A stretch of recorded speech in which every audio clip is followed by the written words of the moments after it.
Imagine archaeologists digging through ancient Korean soil and pulling out something that rewrites everything we thought we knew about early Korean society. Not just pottery, not just weapons, but people, dozens of them, buried alive, sacrificed, and entombed alongside their rulers in elaborate wooden chambers. And here's the truly jaw-dropping part. When scientists extracted DNA from these 1,500-year-old bones, they discovered that many of these people were family. Not strangers chosen at random for sacrifice, family members. Cousins, nieces, half-siblings, grandchildren, all buried together in a tight, interlocking web of kinship that stretched across multiple tomb complexes and generations. This wasn't just a burial site. This was a window into an entire society's soul. Its power structures, its marriage customs, its rituals of death, and its understanding of loyalty that apparently extended beyond the grave. Welcome back to the channel. If you're new here, we dig deep, literally and figuratively, into the most extraordinary discoveries in archaeology and ancient history. Hit that subscribe button right now, because we release new documentaries like this every week. Drop a like if this kind of story fascinates you, and tell me in the comments. Could you imagine a world where your family expected you to die alongside your ruler? Let's get into it. The story begins in Gyeongsan, a city in the North Gyeongsang province of South Korea, at a burial complex called Imdang-Joyeong. This site sits in the heartland of what was once the ancient Silla kingdom, one of the three kingdoms of Korea, a civilization that flourished roughly between the 1st and 7th centuries CE and eventually unified the Korean peninsula. Excavations at Imdang-Joyeong were carried out in 3 separate campaigns: 1982, 1988, and 1989, led by the Yeongnam University Museum under principal investigator Young Chang. The digs unearthed dozens of tombs, ranging from simple single-chamber wooden coffins to elaborate double-chamber structures with distinct main chambers for the grave owner and subsidiary chambers that housed. And this is where it gets haunting: sacrificed individuals. The tombs themselves were remarkable enough.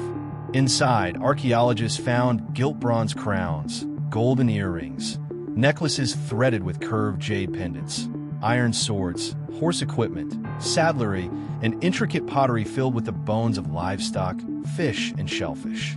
These were clearly the burials of an elite class, people of status and power whose graves were furnished with extraordinary wealth. But the human remains were what truly surprised experts. In tomb after tomb, the pattern repeated.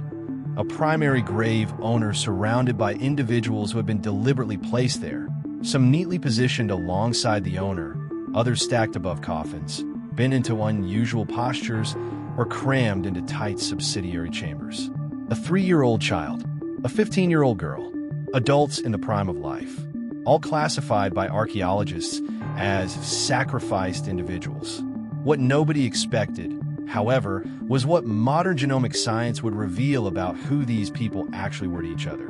The breakthrough came when a multinational team of researchers, led by scientists including Johannes Krauss of the Max Planck Institute for Evolutionary Anthropology and Chungwon Zhang of Seoul National University, applied ancient DNA analysis to 78 individuals whose remains were recovered from these tombs.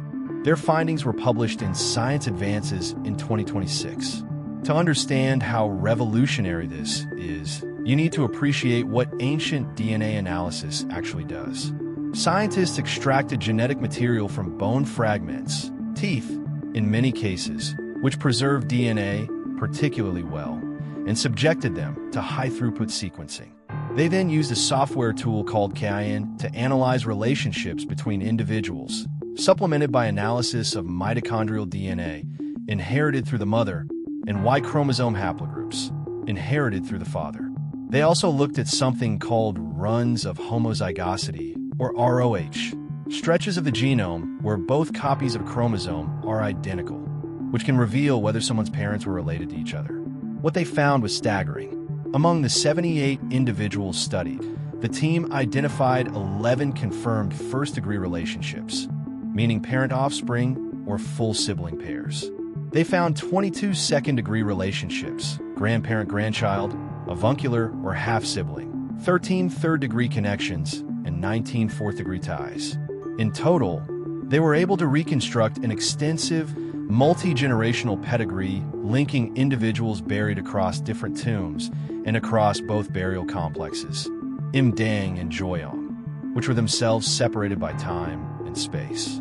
Let that sink in for a moment. People buried in Tomb 5B1 were genetically related to people buried in Tomb 6A. Sacrificed individuals from one complex were cousins or nieces of grave owners in another. The dead had not simply been collected and disposed of.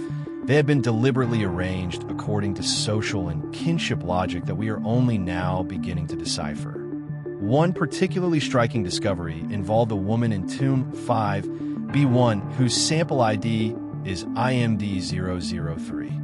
She showed extremely long runs of homozygosity across her genome, a genetic signature that indicates her parents were closely related to each other at the level of first cousins or closer.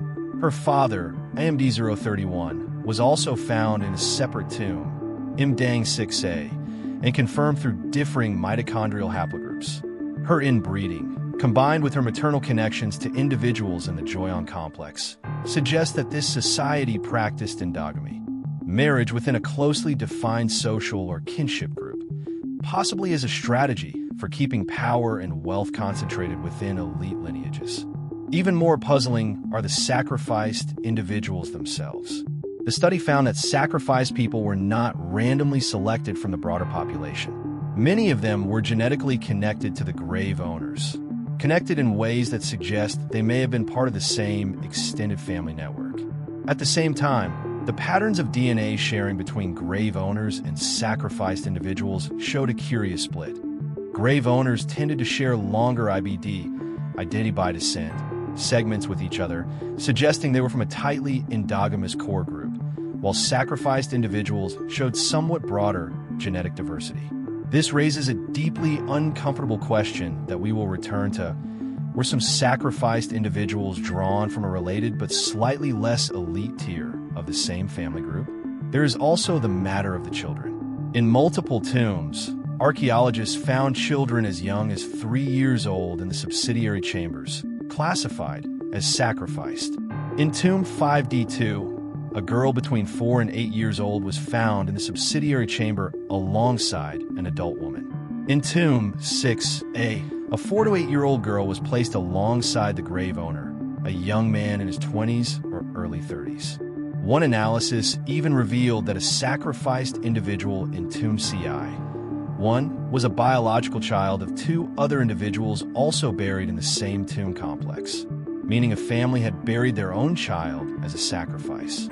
The mystery deepens further when you consider the levirate marriage hypothesis. Historical Korean records, including the Samguk Sagi, the history of the 3 kingdoms compiled in the 12th century CE, mention customs involving brothers sharing a wife after the death of one sibling. The genomic data found evidence consistent with this. Certain half-sibling relationships in the dataset could best be explained if 2 brothers had children by the same woman or vice versa. The researchers flagged these as possible levirate unions, a custom documented in several ancient Eurasian cultures and now potentially confirmed archaeologically in ancient Korea for the first time. The practice of burying sacrificed individuals alongside an elite grave owner, known in Korean archaeology as Sunjang, has been documented at sites across ancient Korea, but this is the first time genomic data has allowed researchers to probe the social logic behind it in such detail. Several competing interpretations exist, and the scientific community has been careful not to overstate what the DNA can tell us. One view holds that Sunjang was fundamentally a display of political power. By sacrificing attendants, servants, retainers, possibly even family members, an elite ruler demonstrated not only their own status, but the absolute authority their lineage commanded over the lives of others. Comparative studies of sacrifice in ancient Mesopotamia, Inca Peru, Aztec Mexico, and Shang Dynasty China all point toward this kind of power signaling as a near-universal feature of early state formation. The Imdang-Joyeong evidence fits comfortably within this framework. A second interpretation emphasizes the religious or cosmological dimension. Many ancient societies believed that servants, spouses, or family members buried alongside a ruler would accompany them into the afterlife, ensuring the ruler's continued prestige and support in the spirit world.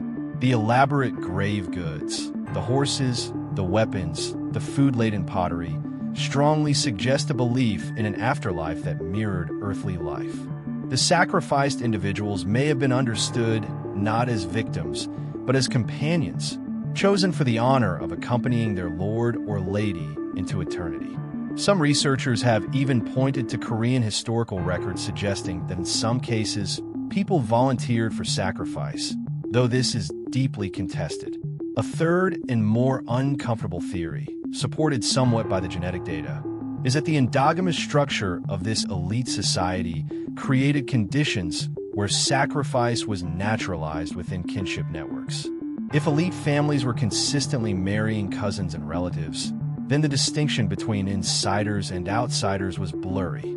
Sacrificed individuals who were genetically related to grave owners might have occupied an intermediate social position, honored enough to be buried in elite tombs, but not quite powerful enough to be the primary beneficiaries of those tombs' protection and prestige.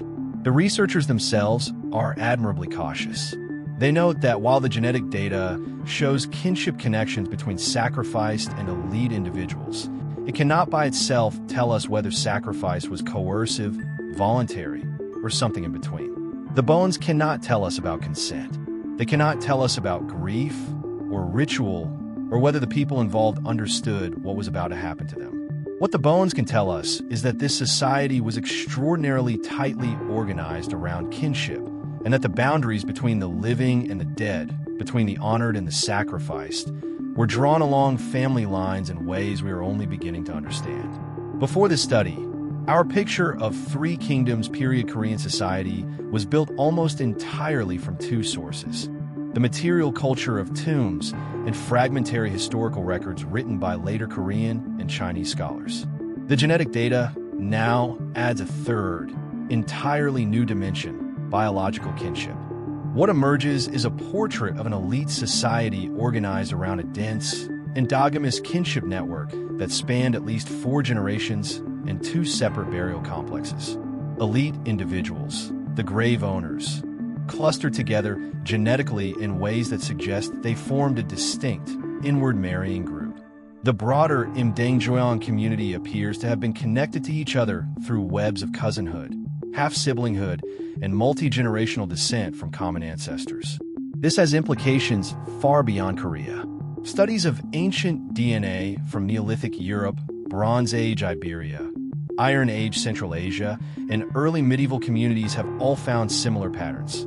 Elite groups marked by endogamy, kinship-based power structures, and sometimes by the sacrifice or subordinate burial of related individuals.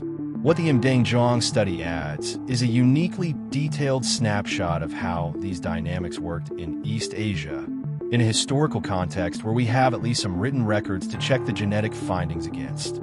The study also sheds light on the genetics of ancient Koreans more broadly.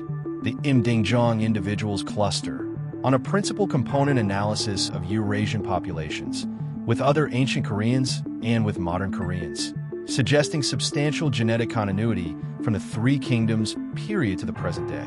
The outgroup F3 statistics show that ancient Koreans show the highest genetic affinity to populations from northeastern China and Inner Mongolia, consistent with the archaeological and linguistic evidence for close cultural connections across the Yellow Sea region during this period.